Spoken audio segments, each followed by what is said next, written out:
a final resting place with only 8 places left as of this story. Department of Parks and Recreation Director Angel Sablon. We are down to less than maybe a month of burials left at Tiguac.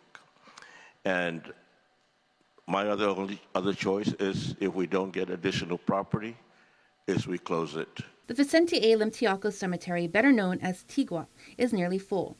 And now lawmakers are racing to pass Bill 49-38, introduced by Senator Tina Rose Muñoz Barnes, which would transfer 11 acres of land next door to the Department of Parks and Recreation. The land in question, Lot 258, has already been surveyed and belongs to the government of Guam, but hasn't been assigned to any agency. Supporters say transferring it to DPR would give the cemetery 5 more years of capacity, possibly 25 if crypts can be installed.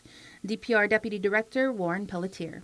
I have reached out to Department of Land Management. We've met on many occasions.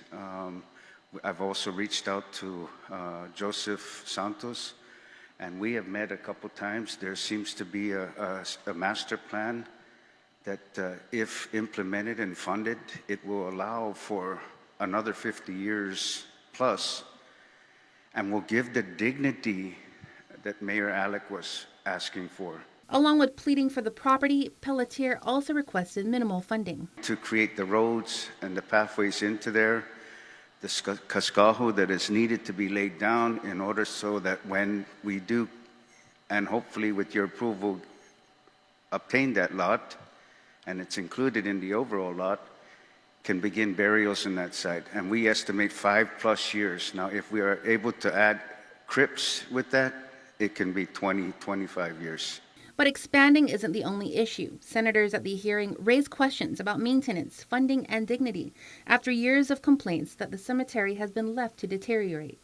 Senator Chris Barnett. A lot of you guys want this extra property, but you're not even maintaining the one that you have already. And I'm also just a little confused because I understand the urgency and that you've brought this matter to the attention of whichever previous legislatures.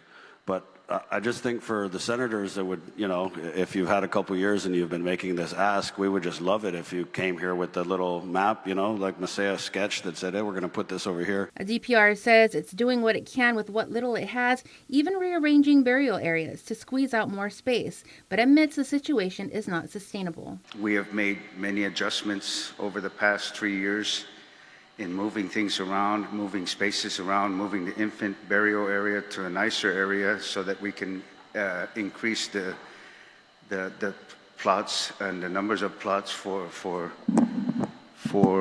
the adult burials.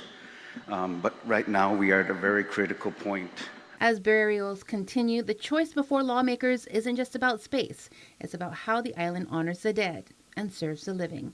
Jonagan Charfres, KUAM News.